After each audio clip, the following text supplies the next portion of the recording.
Didn't like the halftime show yesterday. And I know I'm going to offend a lot of people, but I promise you I'm not trying to. And it has nothing to do with Bad Bunny's race. I mean, look at me. I'm going to just leave it at that. My thing is the National Football League is an American sport. The Super Bowl is an American event, meaning your audience is going to be predominantly English-speaking people. The least I feel like they could have done with Bad Bunny is have him perform some songs in English if he has any in his catalog. I've never listened to Bad Bunny before in my life because I don't speak Spanish and I wouldn't understand him. However, if you would have done it that way you're catering to the Spanish people who it's predominantly for, and you're not leaving out the American people who event it actually is. It's like sending Kendrick Lamar to the World Cup, a fully black American English-speaking artist, to perform in front of non-American people and getting upset that the people that are there in the crowd can't understand him, so they didn't like the performance. Just couldn't understand him. That's the only reason why I didn't like it. What's going on, everybody? Appreciate you guys pulling up, man. I gotta tell you, I didn't watch the Super Bowl halftime show. I didn't. I did watch the Super Bowl, but I dipped out for a quick second during the halftime show. But like most of you guys, I saw all of the reactions online. Half the internet said it was trash. The other half acted like it cured world hunger, but I digress. Here's what matters. Turning Point USA ran an alternative halftime show. And it didn't just do numbers. We're talking 25 plus million views across multiple platforms. Now, think about that for a quick second. If an alternative stream can pull numbers like that, you're not just competing with entertainment anymore. You're competing with the Super Bowl business model.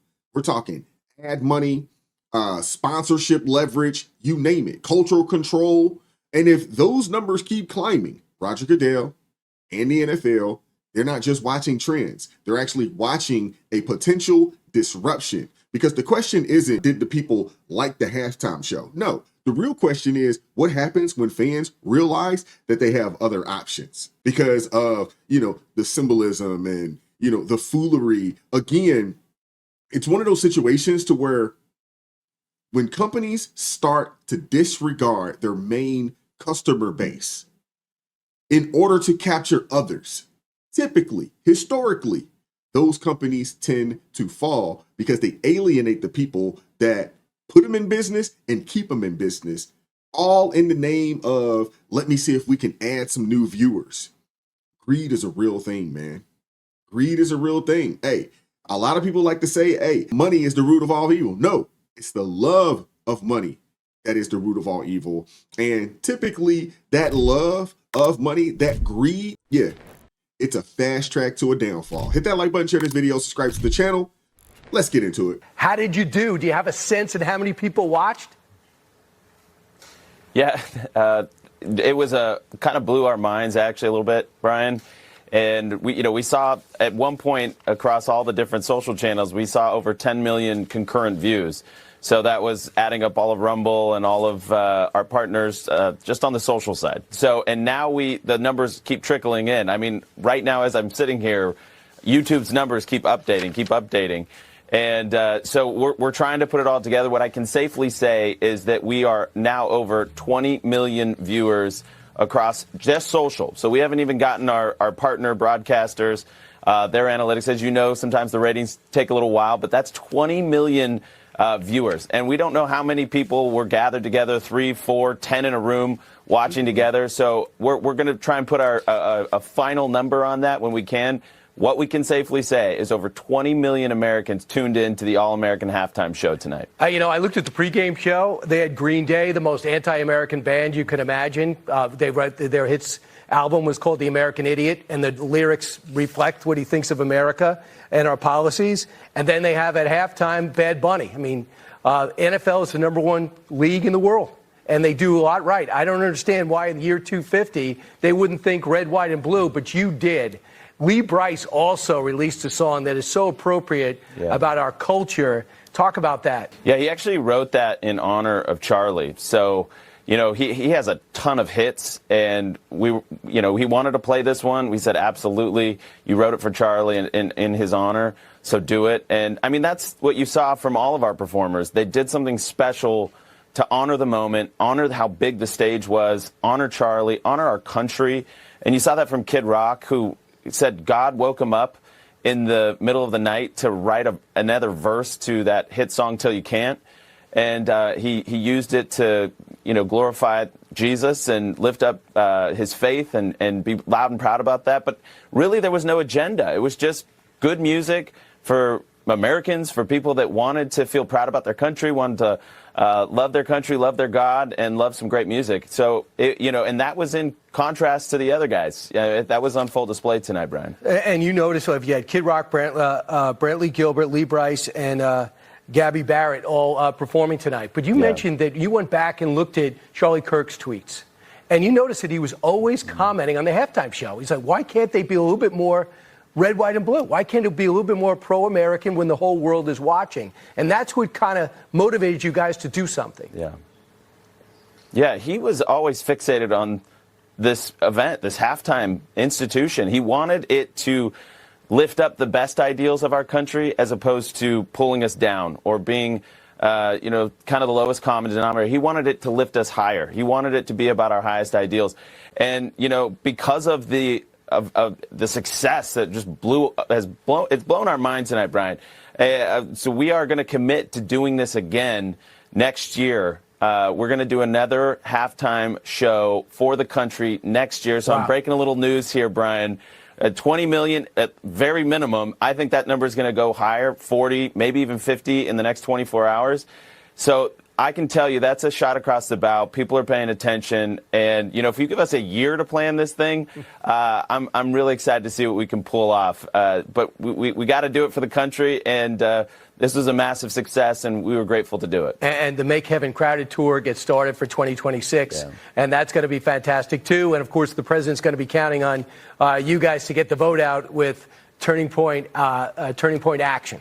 So there's a lot of focus on Turning Point. We're busy. Andrew, and you're a great spokesman for it. And the number, one more time, how many people watched as of right now? Well, what we can say without a doubt, we over 20 million people, 20 million views on social, but that's not broadcast. That's not any of our OTT fast channels. So we don't know what that number is going to be. It could rise as high as 40 or 50 million. We're going to find out that final number tomorrow, but at least 20 million, which we can, you can't even debate. Good business. It's good business to say, hey, we're committing right now. We're going to do this again. And with a year to plan for it, oh, yeah, we're doing this again. Next year's Super Bowl is on Valentine's Day. Go figure. How many of you guys, my brothers out there, how many of you guys, your wives, your girlfriends, so forth and so on, are going to allow you to watch that Super Bowl on Valentine's Day? You better get it in early. Now, my wife and I, we don't celebrate those. We don't celebrate Valentine's Day. We don't celebrate pagan holidays. So not a big deal, not a concern. But I know a lot of you guys, unfortunately, y'all got to do that.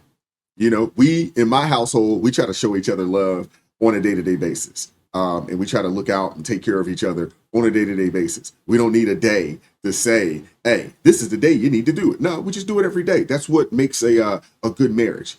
My opinion, each his own. You know what I'm saying? So don't sit here and come to me and be like, Wise, what are you doing? Hey, to each his own. But what I will say is this. Yes, a full-fledged shot across the bow when it comes to the halftime shows.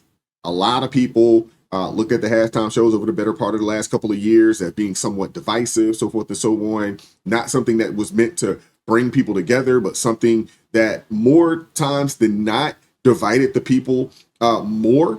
And when you think about football, football is the American sport.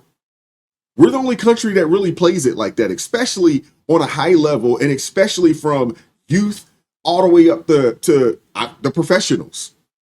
So you don't get more American than football. And the fact that they're trying to globalize it, and I get it, it's all about the money. I don't know if you guys know this, but the first game of the season next year for the NFL, or for this next season, more or less, this year, but this season, they're playing it in Australia. And I understand it. They want to get that money. It's all about the money, and they're trying to grow the sport around the world. I get it. But don't do that in the sense of, potentially alienate the base. Don't do that, NFL. I'm a big football fan. I've loved football. I'm from the South. I love the game. I've loved it since I was probably 4 or 5 years old. High school football is huge in the South. And for all my Southerners, you already know what I'm talking about. I used to go to high school football games with my grandfather back in the day. I loved it. But the NFL, man, they're making it really tough to continue to support them. Let's keep going. Y'all make sure y'all hit that like button for me. You guys are not ready for this video. I'm seeing people push these narratives online that if you don't want to see Bad Bunny perform at the Super Bowl, you're racist, you don't like Latinos. Maybe we just don't want to see another demonic ritual. Maybe we just don't want to see this stuff shoved down our throats. Why can't people just get up there and sing and dance? Look at the Grammys. Demonic ritual after demonic ritual right there in your face. And then it goes hand in hand with them pushing their political ideology. You think it's a coincidence that the people getting up there doing the demonic rituals are the same people that would say F ICE and the whole crowd cheers, and then Jelly Roll gets up there and talk about Jesus and people are offended, upset, and they go silent? Maybe people are just sick of the demonic stuff. Look at the Olympics. You think that this is just an accident? You think this is just entertainment? No, these are people who are forcing you to participate and watch a demonic ritual. They're pledging their allegiance to Satan, and maybe some of us just don't want to see that, don't want to partake in that, don't want that forced on us. So many of you say, well, you don't have to watch it. Yeah, we won't. What's your favorite Bad Bunny song? I already got one. Sorry about that. I don't know who that is. I never heard of Bad Bunny. I don't know who that is. He's performing at halftime. Yeah, I don't know who it is. I don't know no Bad Bunny song. Do you think they made a mistake? I believe so. I ain't never heard of bro till now. I don't have one. I don't listen to him. I don't know any song. Oh, what the heck's it called? I blacked out the name.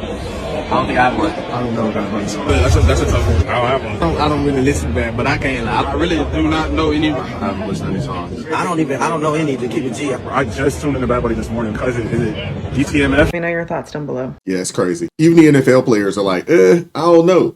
But we've been talking about it on this channel for quite some time. You want to be a part of that world. You want to be a part of the entertainment world, so forth and so on.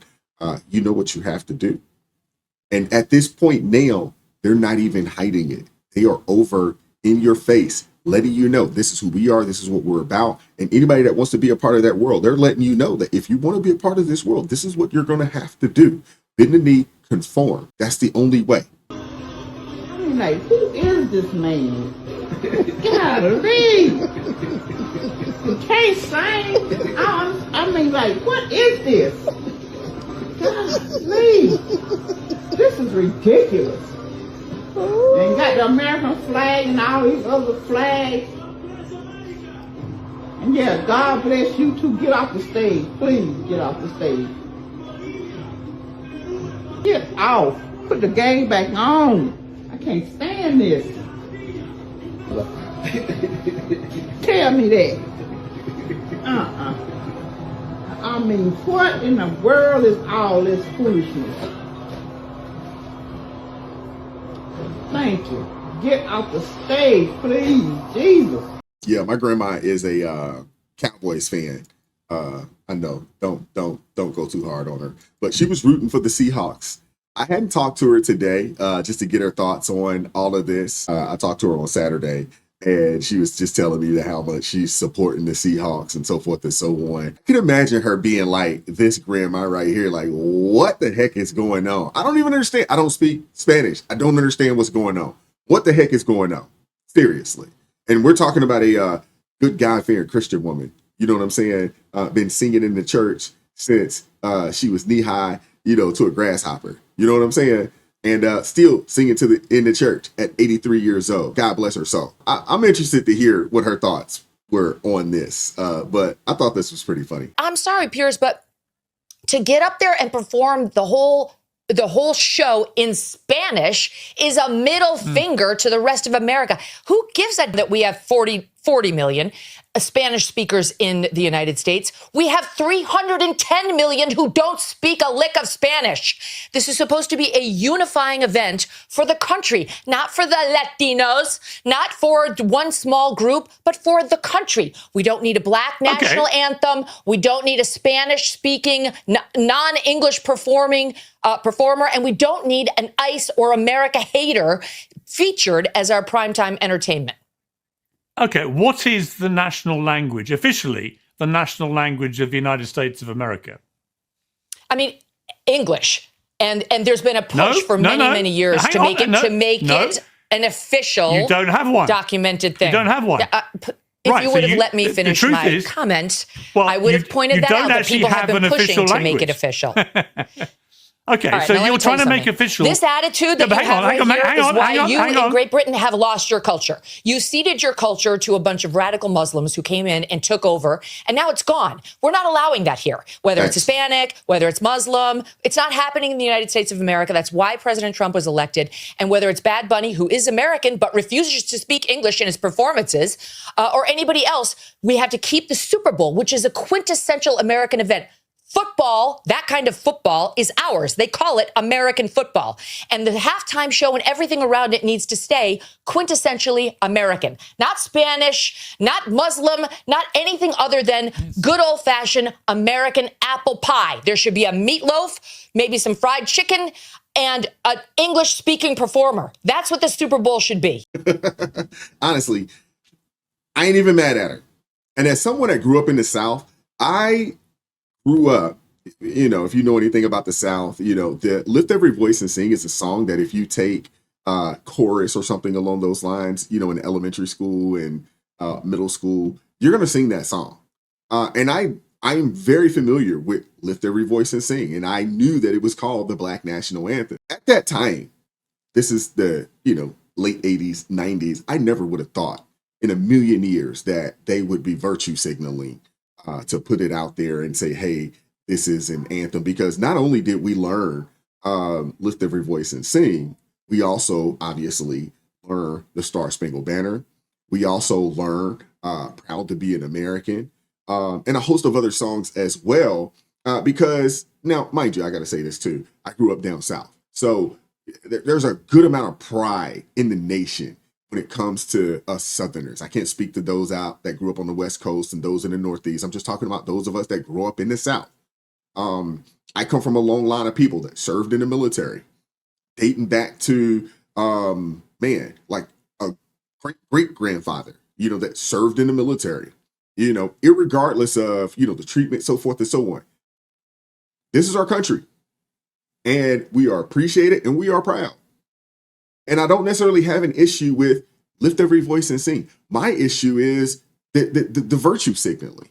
We know good and well these folks don't really care. You know, and there was some feats out there in yesterday's Super Bowl. You know, obviously, I know a lot of people talked about Maria Taylor. You know, she's the first woman to hand a Super Bowl trophy over to, you know, to a coach, you know, since like 1992 or so. If you guys recall, if you watch the game, you look at the referees, the entire crew of the referees, they were all black folks, black men, black women. Honestly, I thought they did a good job. No issue there. And to be honest with you, I don't think anybody's actually really talked about that today out of all the things that I've looked at. You know, you look at it, the game itself wasn't that great. It was a defensive slobber knocker. Seattle Seahawks, man, they did their thing on defense, which is pretty much has been the, you know, that's been the identity of their team. You know, their head coach is a defensive wizard, but all this other stuff around it. The NFL, in the name of greed, in the name of money, in the name of virtue signaling, you know what I'm saying? They've ruffled a lot of feathers. And it's unfortunate, man, because there's no other league in the world like the NFL. There's no other sport in the world like the NFL, like football. There's no other sport like it. You know what I'm saying? It is the modern day gladiator sport, and that's why people love it. That's why they love it, because people go out there on Sunday, Monday, Thursdays and put their lives on the line because they really are. I want to hear from you guys in the comment section. What are your thoughts about any of this? Hit the like button, share the video, subscribe to the channel, turn the notifications on to all so you never miss an upload. Consider joining the ARP family or buy your brother a coffee. That link's in the description box below. And as always, keep God first. Stay prayed up. We'll catch up with you all next time. Peace. It is God who arms me with strength. Yeah, I'm battle ready. He trains my hands for battle. My heart stays steady. But thanks be to God, He gives us the victory. Through my Lord Jesus Christ, it can't live in me. I was down to the dirt, red clay on my shoes, old pain in my shirt, oh so bruised. Then the Lord hit my chest, kicked air from my breath, put power in my step.